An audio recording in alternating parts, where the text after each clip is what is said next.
Salam dostlar, hamınızı xoş gördük. Deməli, dərsimiz davam edir. Keçən dərs biz sifətlər bölümünə daxil olduq və qeyd elədik ki, bir bölgüdə sifətlər iki qismə ayrılır, iki növə ayrılır. Fəs-sifətu immə sübutiyyətun. Bu bəhsə daxil olduq ki, sifətlər ya sübuti sifətlərdir, təsdiqi sifətlərdir, ya inkari sifətlərdir. Sübuti sifətlər haqqında danışdıq və sonda təmanü dəlili haqqında danışdım. Ardı el-mu'tezilətu yazidunə el-mevcud alə həzəhi sifat. Füzuli buyurur ki, mü'tezilə alimləri mövcud varlıq sifətini bu sifətlərə əlavə edirlər. Yəni, əvvəldə qeyd edildiyimiz sifətlər ki var, mü'tezilə alimləri varlıq sifətində bu sifətə aid edirlər.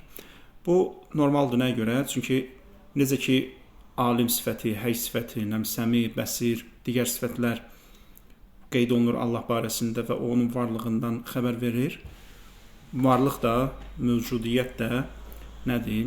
Allaha nisbət verilir və onun bir növ varlığının açıqlamasıdır bu. Yəni, Allahın varlığı bu aydın məsələdir. Allah varsa, deməli, belə bir sifəti, mövcudluq sifətini biz Allaha nisbət verə bilərik. Yəni, necə ki, Allah alimdir və biz alimlik sifətini ona veririk. Allah diridir, dirilik sifətini ona nisbət veririk. Allah həmçinin mövcuddur, ona görə mövcudluq sifətini də Allaha nisbət veririk. Sonra buyurur ki, لَأَنَّ الْمَعْدُومَ عِنْدَهُمْ ثَابِتٌ. Bu barədə danışmışıq birinci dəfə ki, yoxluq, deməli, mü'tezilələrə görə, mü'tezilə alimlərə görə yoxluq sabitdir. Yəni, sabit dedi ki, varlıq və yoxluq arasında qərar tutan bir mərtəbədir, orada qərar tutur, orada yerləşir və məqsədi də izah elədi ki, mü'tezilə alimləri nəyə görə belə bir qənaətə gəliblər? Çünki onlar Allahın elmi, əzəli elmi barədə yaranan o şübhələrə cavab vermək üçün belə bir nəzəriyyə irəliyə sürüblər. وَالْحُكَمَاءُ يَقُولُونَ صِفَاتُهُ عَيْنُ ذَاتِهِ.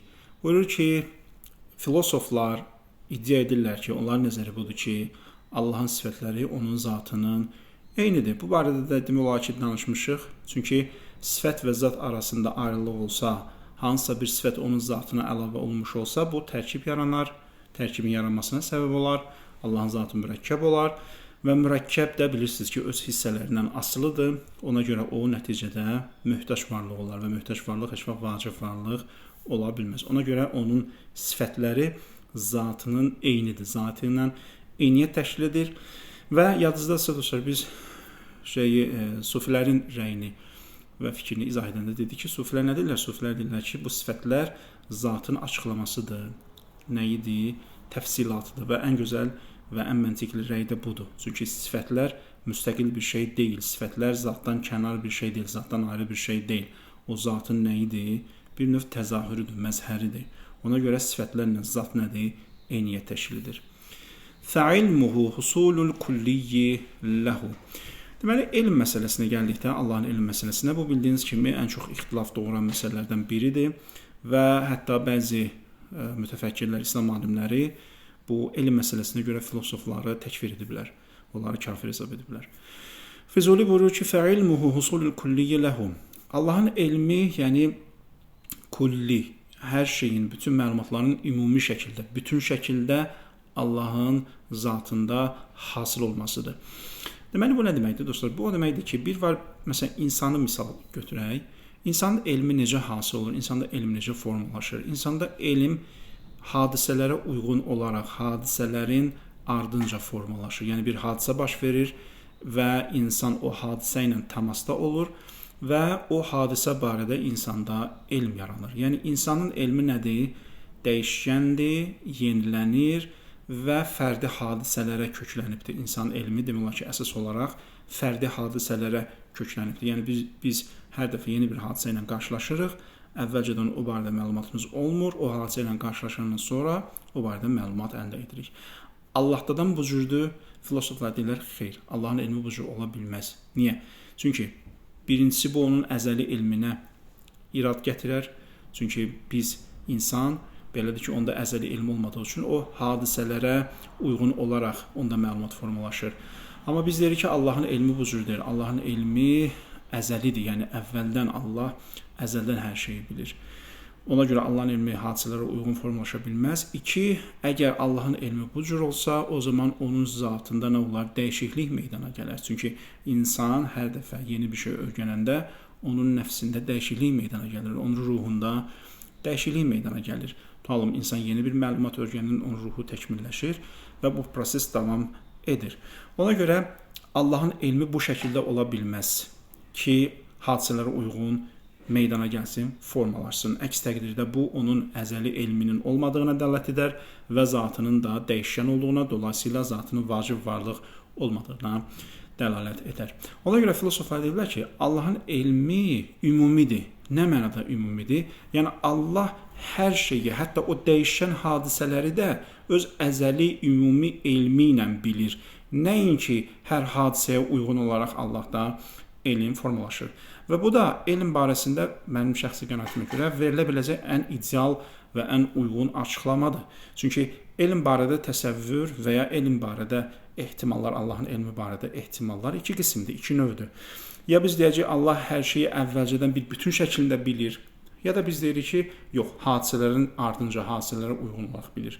İkinci versiyanı biz qəbul etmirik, çünki ikinci versiya bayaq dediyim iki dənə problemin yaranmasına səbəb olur. Ona görə biz birinci versiyanı qəbul edirik. Birinci versiyada nəyi deyir? Birinci versiyada deyir ki, Allah hər şeyi öz əzəli və ümumi elmi ilə bilir. Amma bəziləri bu izahdan belə başa düşüblər ki, sanki Allah hər şeyi ümumi şəkildə bilir. O fərdi hadisələrdən xəbəri yoxdur. Xeyr, filosoflar belə bir şeyi nəzərdə tutmayıblar. Yəni Allahın fərdi hadisələrdən xəbərsiz olması, yəni bu təsəvvür oluna bilməz. Nəyə görə? Çünki belə olsa əgər, o zaman Allahın elminin mütləq olması, Allahın varlığının mütləq olması, Allahın elminin hər şeyi əhatə etməsi, Allahın hər şeydən xəbərdar olması, bunlar hamısı sual altına gedəcək və heç bir filosof da, xüsusilə müsəlman filosoflardan söhbət gedir. Məsələn, İbn Sina kimi, Farabi kimi, İbn Rüşd kimi və Molla Sədra kimi və ya digərlər kimi heç bir filosof da, inançlı bir filosof da durub belə bir şey iddia eləməz. Çünki bu insanlar inançlı insanlardır və bu insanlar cənnətə, cəhənnəmə inanırlar. Və onlar etiraf edirlər ki, Allah hər şeydən xəbərdardır. Allah hər bir əmələ görə, ən xırda əmələ görə belə insanları hesaba çəkəcək. Ya mükafatlandıracaq, ya cəzalandıracaq. Yəni, belə bir inancda olan bir insanın gəlib deməsi ki, Allah ancaq ümumi hadisələrdən xəbərdardır, fərdi hadisələrdən, o dəyişən hadisələrdən xəbərdar deyil. Yəni, belə bir şey mümkün deyil. Yəni, dediyim kimi, yanlış anlaşılmalar olur. İnsanlar bəzən fikirləri düzgün anlamırlar. Bu da yəni olan bir şeydir. Amma ürək ağrıdan məsələ budur ki, insanlar gəlirlər bu məsələlərə görə başqa insanları təkfir edirlər. Bu məsələlər olması daha yaxşı olardı. Təəssüf ki, İslam dünyasında bu şeylər var. Təkfir məsələsi deyərdim ki, ən təhlükəli, ən ciddi məsələlərdən biridir. Məsələn, mən o günü bir rəydə gördüm. Biri yazmışdı ki, Seyyid Xoyi kafirdir. Nəyə görə? Çünki Əhl-i Beytin qanını nəcis bilir. Yəni, belə şeylərə görə insanları təkfir eləmək, yəni çox təhlükəli bir tendensiyadır. Yəni, nəticədə insanlar nə edir? Bir-birini tənqid etməklə məşğul olur və ortada fərqli fikrə qarşı, indi söhbət fərqli fikir deyəndə söhbət hansı fikirdən gedir? Əsaslandırılmış fikirdən gedir. Yəni, müctəhiddir, alimdir, fəqihdir. Bu adamın özünə görə bir əsası var və fikir ortaya qoyub. Sən gəlib bu fərqli fikrə görə, hansı ki, əsas dəlillər də onu təsdiqləyir, sən gəlib bu fərqli fikrə görə, səndən fərqli düşündüyünə görə bir müctəhidi, İslam dünyasının əzəmətli, nəinki İslam dünyasının, İslam tarixinin, deyərdim, ən əzəmətli fəqihlərdən biri olan Seyyid Xoyunu bu cür təkfir eləyəsən, bu, yəni, hansı vəziyyətdə olduğumuzdan, cəmiyyətin hansı vəziyyətdə olduğundan xəbər verir. Təəssüf ki, belə hallar var və belə hallar təəssüf ki, mütəfəkkirlər arasında da var. Yəni, İslam tarixini vərəqləyəndə görsən ki, insanlar bir-birlərini, alimlər, fəqihlər, teoloqlar, filosoflar bir-birlərini rahat neynirlər, təkfir edə bilirlər. Bu da çox üzücü haldır. Ona görə nə etmək lazımdır? Birinci, onların fikirlərini düzgün anlamaq lazımdır. Düzgün anladıqdan sonra qiymət vermək lazımdır. İndi səninlə fikir ayrılığına düşübsə, indi sən necə ki, Quran ayəsinə istinad edirsən, o da Quran ayəsinə istinad edir. Sən necə ki, hədisə istinad edirsən, o da hədisə istinad edir. Sən necə ki, onun gətirdiyi ayəni yozursan, o da sənin gətirdiyi ayəni yozur. Sən gətirdiyin ayəni yozur. Necə ki, sən onun istinad elədiyi hədisi zəif bilirsən, o da sənin istinad elədiyin hədisi zəif bilir. Çünki hərənin, necə deyim, qəbul etdiyi meyarlar var, düzdür. Sən o meyarlara, necə ki, sən öz meyarlarına görə hərəkət edirsən, o da öz meyarlarına görə hərəkət edir. Yəni, hər xırda məsələdə durub qarşı tərəfi təhqir etmək, tənqid etmək, nə bilim, təkfir etmək bu çox üzücü bir haldır. Hər halda. Ona görə filosofların rəyini birinci başa düşmək lazımdır, sonra qiymət vermək lazımdır. Və qudratuhu sudurul kulli anhu. Allahın qüdrəti nədir? Hər şeyin ondan sadir olmasıdır. Hər şeyin ondan sadir olması aydın məsələdir ki, Allahdan hər şey bir dəfəyə sadir olmur. Niyə? Çünki yaranış prosesi bəzilərində tədricidir. Tutalım, maddi aləmdə yaranış prosesi tədricidir və Quran da buna işarə edir. Sadəcə olaraq burada qüdrəti bu cür təfsir etmək nə deməkdir? Yəni, Allahın qüdrəti hər şeyə bağlıdır, hər şeylə əlaqəlidir. Nəinki Allah bir şey yaradır, sonra o şey növbəti şeyləri yaradır. Xeyr, Allah hər şeyi idarə edir və hər şeyə nədir? Hər şeylə qüdrəti əlaqəlidir. Ona görə hər şey Allahın qüdrətinə bağlıdır. Yəni, Allah hər şeyi idarə edəndir, hər şey ondan asılıdır. Və iradətuhu inayətuhu bil kulli min qeyri təvahhumi təkəthürin fi zətihi.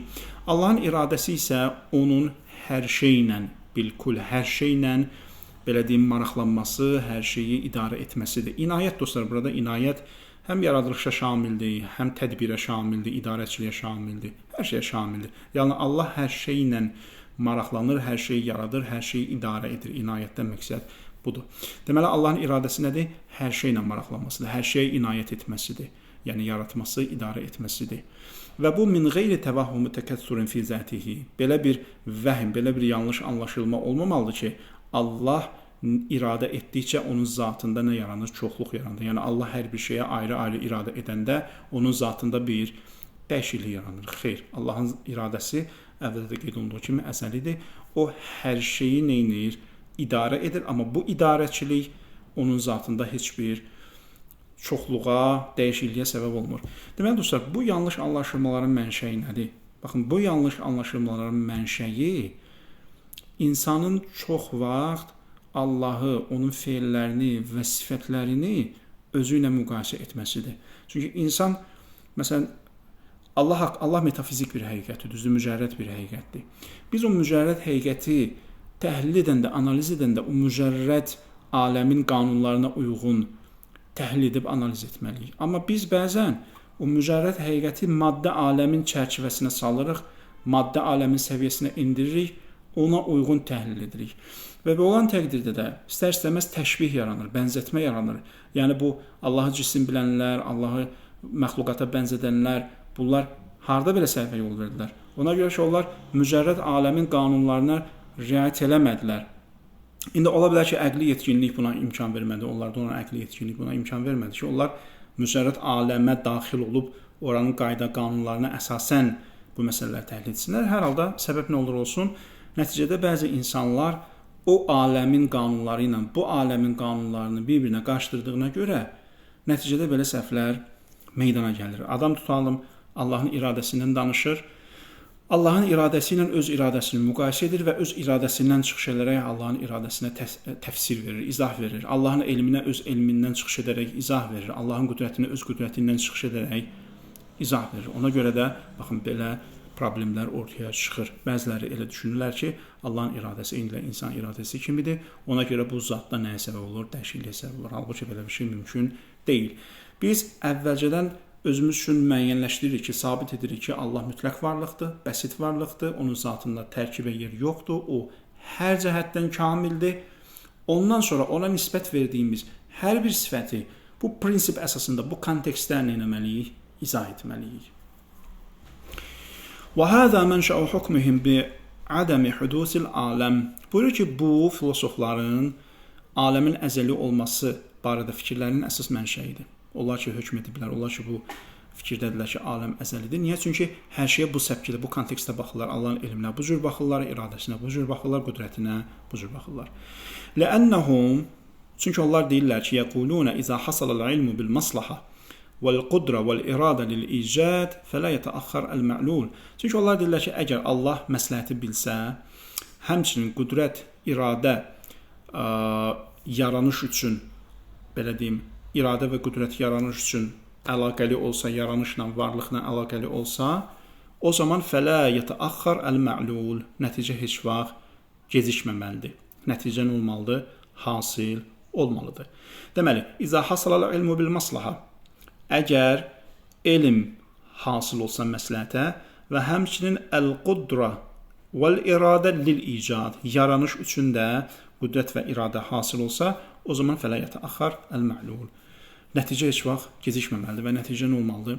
Meydana gəlməlidir. Allah əgər məsləhəti bilirsə və yaranış üçün qüdrət və iradəsi varsa, deməli nəticə meydana gəlməlidir. Burada əgər biz desək ki, xeyr, Allah bilir, qüdrəti və iradəsi də var, amma yaratmır. Burada biz avtomatik sual verəcəyik. Niyə yaratmır? Səbəb nədir?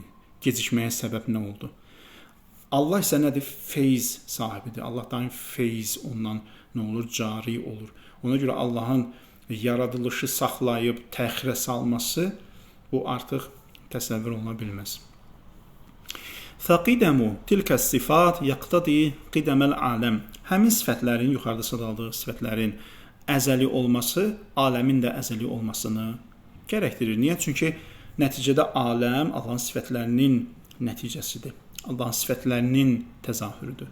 Aydındır? Əgər sifətlər əzəlidirsə, yəni səbəb, o zaman nəticənin, yəni aləmin də əzəli olması lazım gəlir.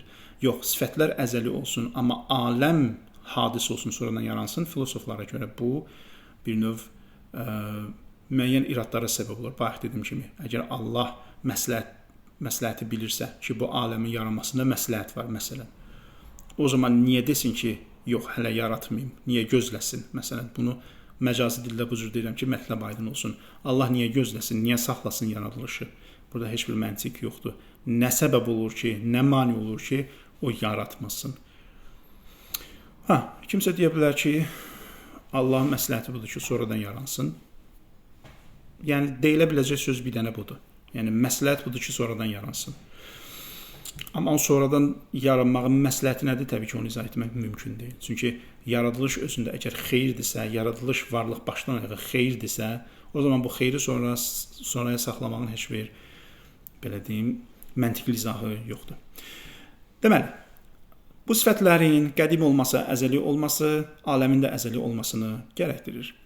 Sonra Muhammed Füzuli buyurur: Subhanə mən tənəzzəhət qudratuhu anil icab və həyatuhu anil mevt. Başlayır bu sifətləri tənzih eləməyə. Buyurur ki, Allah paş və münezzəhdir. Subhan, yəni Allahın eyblərdən uzaq olması. Allah paş və münezzəhdir. Nədən? Birincisi, indi onun sifətlərini bu cür paş və münezzəh hesab edir. Allahın qüdrəti, əl-icab, icab yəni məcbur olmaqdan. Allahın qüdrəti məcburiyyətdən və həyatuhu anil mevt, həyatı ölümdən və ilmuhu anil inhisar və elmi məhdudiyyətdən və iradətuhu anil təxir, iradəsi gecikmədən və səm'uhu və bəsaruhu anil həvas, eşitməsi və görməsi hisslərdən, hiss üzvlərindən. Çünki biz Allahın eşitməsini və görməsini izah edərkən dedik ki, o hiss üzvləri vasitəsilə, orqanlardan eşitmir. Onun eşitməyi, görməyi onun elminə qayıdır. Və vəhdətuhu anil kisra və onun təşliyi çoxluqdan və kələmuhu anil kəzib və sözü də, kəlamı da yalandan uzaqdır, paçdır, münezzəhdir. Allah bu cür neyinir? Paç və münezzəh bilir. Və Muhammed Füzulinin bu izahından belə aydın olur ki, sanki o filosofların bəzi rəyləri ilə razılaşmır. Sonra, və immə səlbiyyətun, ikinci. Deməli, Allahın sifətləri, birinci sübuti sifətlərdir, təsdiqi sifətlərdir, ya da səlbi sifətlərdir, inkari sifətlərdir. Deməli, sübuti sifətlərin, səlbi sifətlərin və inkari sifətlərindən təsdiqi sifətlərin fərqi nə dostlar? Təsdiq sifətləri aydındır ki, biz bir şeyi Allaha nisbət veririk. Məsələn, deyirik, Allah alimdir, Allah iradə sahibidir, elm sahibidir, qüdrət sahibidir, qadirdir və s. Nəyisə Allaha nisbət veririk, sübut edirik Allah barədə. Aydındır. Amma səlbi sifətlər, inkari sifətlər nədir? Yəni, onu Allah barədə inkar edirik. Burada artıq nöqsanlar inkar olunur. Yəni, Allah mürəkkəb deyil, Allah cisim deyil, Allah məhdud deyil, Allah aciz deyil və s. və s. Deməli, sübuti sifətlərdə, təsdiqi sifətlərdə kamillik əlamətlərini Allaha nisbət veririk. Alimdir, qadirdir və s. və s. Amma səlbi sifətlərdə, inkari sifətlərdə adından da gördüyü kimi biz Allahdan onları inkar edirik. Niyə? Çünki onlar acizliyə dəlalət edir. Və immə səlbiyyətun fəminhə ənəhu leysə bimurakkəb. Allahın ikinci sifətləri, ikinci qism sifətləri səlbi sifətlərdir, inkari sifətlərdir. Onlardan biri budur ki, leysə bimurakkəb, Allah mürəkkəb deyil. Ləənnə tərkib yəqtədi nəfyəl vahdə. Çünki tərkib, mürəkkəblik təkliyə ziddir. Bu barədə danışdıq. Və huvə vahidun bil ittifaq və ittifaq olmuş rəyə görə Allah təkdir. Burada ittifaqdan məqsəd müsəlmanlar arasında, yəni ittifaq olmuş rəyə görə Allah təkdir. Və minhə, yəni minəs sifəti səlbiyyə. Allahın səlbi sifətlərindən biri budur ki, leysə fi hayyizin və lə cihə. Allah məkanda və yöndə deyil.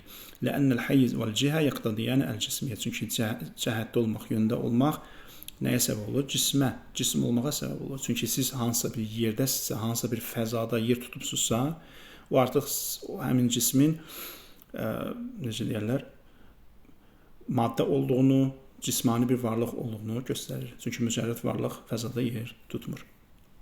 Deməli, ancaq cisimdir, maddədir ki, onun yönü var, cəhəti var. Və huvə leysə bir cisim, kəmə zə'mə əl-mücəssimə vəl-müşəbbəhə. Necə ki, mücəssimə və müşəbbəhə, yəni Allahı cisim bilənlər və Allahı məxluqata bənzədənlər, bu düşüncədə olublar ki, Allah cisimdir, Allah yaradılışa, yəni yaranmışlara bənzəyir. Deməli, o da hardasa olmalıdır, hansı bir yöndə olmalıdır. Və minhə ənəhu leysə bimudrikin lil-ələm. Allahın sifətlərindən, səlbi sifətlərindən biri budur ki, Allah ağrı acını dərk eləməz. Allahda ağrı acı olmaz. Ləənnəl ələm minəl münafi fələ münafiyə ləhu. Çünki ələm, ağrı Allahın kamilliyinə zidd olan, onun varlığına zidd olan sifətlərdən biridir və ona zidd olan bir sifət onda mövcud ola bilməz. Onun kamilliyinə ziddiyyət təşkil edən bir sifət onda ola bilməz. Və minhə ənəhu leysə bimavsufin bil-ləzzə. Digər bir səlbi sifət budur ki, Füzulidir. Allah heç vaxt ləzzətlə vəsf oluna bilməz. Ləzzət, Allah ləzzət almaz. Niyə? Ləənnəl ləzzə idrakul infial. İnfial yəni təsirlənmə. Çünki ləzzət budur ki, orada bir təsirlənmə var. Sən o təsirlənməni idrak edirsən, yəni hiss edirsən. Yəni tutalım biz bir şeydən ləzzət alanda, biz təsirlənirik. Tutalım dadlı bir yemək yeyəndə, gözəl bir mənzərə görəndə, dadlı bir şey içəndə biz ondan təsirlənirik və onu hiss edirik. Əvvəlcədən bizdə mövcud olmayan bir hiss meydana gəlir. O dəyişikliyə səbəb olur. Ona görə buyurur ki, idrak ləzzət nədir? Təsirlənmədir. Biz bir şeydən təsirlənirik və sonra onu arzulayırıq. Və huvə mütəalliqun bil mizac və bu da insan təbiəti ilə əlaqəli bir şeydir. Yəni maddə ilə əlaqəli bir şeydir. Və huvə münezzəhun anhu və Allah bundan uzaqdır. Yəni mizacdan uzaqdır. Bu maddədən, cisimdən uzaqdır. Qaləl hukəmə innəhu mudrikun li zətihi. Filosoflar deyirlər ki, Allah öz zatını dərk edir və idrakuhu li zətihi əşəddül ləzzat. Və Allahın öz zatını dərk etməsi, ümumiyyətlə bir insanın özünün və ya hər hansı bir varlığın öz zatını dərk etməsi bu ləzzətlərin ən üstünüdür.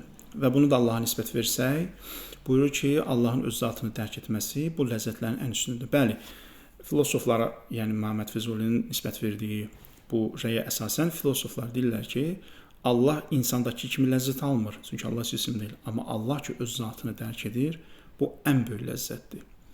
Və muni'a, indi Füzuli buna irad gətirir. Muni'a odur. Yəni, irad bildirir ki, və muni'a bi ennəl ibtihac leysə ləzzətən. Buyurur ki, ibtihac yəni sevinç, bu ləzzət deyil. Burada baxın, Füzuli deyir ki, Allah ləzzət almaz, Allahda ləzzət olmaz. Çünki ibtihacla, sevinclə ləzzət arasında fərq var. Vəl farqu ennəl ibtihac müstədəmun və ləzzə mütəğəyyirə. Çünki sevinç daimidir, ləzzət nədir? Dəyişəndir. Füzulinin bu ifadəsindən belə anlaşılır ki, zahirindən, belə anlaşılır ki, Füzuli ləzzəti qəbul etmir, amma sevinci qəbul edir. Yəni, o sevinç, fərəh hissi nə var? Allahda var. Ona görə buyurur ki, sevinç daimidir, ləzzət isə dəyişəndir. Bir şey ki, daimidir, sabitdir, o zatda dəyişikliyə səbəb olmayacaq, amma dəyişən olan o zatda dəyişikliyə səbəb ola bilər. Ona görə sanki Füzuli deyir ki, Allahda ləzzət yoxdur, amma ibtihac var, sevinç var. Əgər Füzuli bunu demək istəyirsə, o başqa məsələ. Amma bunu kiməsə nisbət verirsə ki, belə bir iddia edəndə zahirən bildiyim qədərilə yoxdur. Amma ibtihacla, yəni ləzzətlə sevinci bu cür ayırması, o artıq başqa bir bəhsdir ki, ümumiyyətlə bu fərq qoyma özündə nə qədər doğrudur. Yəni kim deyib ki, sevinç hissi birincisi daimidir, ikincisi sevinç hissində təsirlənmə yoxdur. Yəni bunun özü də bir iddiadır ki, əsaslandırılmalıdır. Çünki ibtihac, sevinç dediyimiz şey bu nədir? eyni ləzzət kimi. Əgər biz ləzzəti o cür inkar ediriksə, sevinci də bu cür inkar etməliyik. Yox, əgər desək ki, sevinc Allahın zatına, şəninə uyğundur, o zaman ləzzəti də o cür təsəvvür edə bilərik ki, o da Allahın zatına, şəninə uyğundur. Necə ki, elm insanda dəyişkəndir, amma Allahın zatında dəyişkən deyil. Necə ki, iradə insanda dəyişkəndir, Allahın zatında dəyişkən deyil. Ləzzəti də o cür nisbət verə bilərik Allaha. Yox, ləzzətlə sevinci bu cür ayırmaq bu təbii ki, elə də bir güclü əsası yoxdur. Və minhə ənəhu leysə biqabilin lil-ittihad. Digər bir səlbi sifət budur ki, Allah nəyinsə ittihad təşkil etməz, yəni nəyinsə birləşməz. Lə'ənnəl-ittihad sayrurat şey'eyni şey'ən vahidən. Çünki ittihad iki şeyin birləşib tək şey olmasıdır. Allahla bir şey ittihad eləsə, gərək onlar birləşsinlər. Bu birləşmə də o maddi şeylərə aiddir, cismani şeylərə aiddir. Allah nəyinsə birləşə bilməz. Ümumiyyətlə, Allahın zatı mütləq olduğu üçün ona nəyinsə birləşməsi bu məntiqli deyil. Və huvə vahidun bizzat. Allah isə zat etibarilə təkdir. Və minhə ənəhu leysə bi'arad. Digər bir səlbi sifət budur ki, Allah ərəz deyil, aksidensiya deyil. Onun zatında ərəzə yeri yoxdur. Lə'ənnəl arad yəhtəcu iləl cisim. Çünki ərəz, aksidensiya o cismə möhtacdır var ola bilmək üçün. Biz cövhər və ərəz barədə danışanda bunu qeyd eləmişdik ki, cövhər müstəqil həqiqətdir, mahiyyətdir. O var ola bilmək üçün nəyəsə ehtiyac duymur. Amma ərəz o müstəqil var ola bilmir. O mütləq cövhərə ehtiyaclıdır. Mahiyyətdə ərəzin yeri cövhərin, belə deyim, kənarındadır. Müstəqil deyil. Gərək birinci cövhər olsun, sonra ərəz ona əsasən mövcud ola bilsin. Cövhərsiz ərəz mövcud ola bilmir. Ona görə Allahın zatında cövhərə yer yoxdur. Allah cövhər ola bilməz. Cövhər olsa gərək ehtiyaclı olsun. Və huvə qeyri muhtac. Allah ehtiyac sahibi deyil. Və minhə ənəhu la yumathilu qeyrahu. Digər bir səlbi sifət budur ki, Allah başqasına bənzəməz. Ləənnət təməsul muhtacun iləl müməyyiz. Çünki təməsul, bənzərlik fərqliyə, müməyyiz yəni fərqləndirici amilə ehtiyac duyur. Yəni bir şey bir şeyə bənzəyirsə, o həmin şeydən bir yönü ilə də ayrılmalıdır, fərqlənməlidir. Çünki mən bənzərlikdən danışanda ikilikdən danışıram. Baxın, deyirəm, A B-yə bənzəyir. Yəni burada bir A var, bir B var. Deyirəm, bunlar arasında bir bənzərlik var. A və B ikilik olmasa, bənzərlikdən söhbət gedə bilməz. Çünki bir şey özünə bənzəməz. Nə də ki, iki bir-birindən fərqli bir şey özünə bənzəməz. Deməli, bənzərlikdən söhbət gedirsə, birinci ikilikdən söhbət gedir bu bir. İkincisi, burada bənzərlik varsa, fərqləndirici bir amil də olmalıdır. Niyə?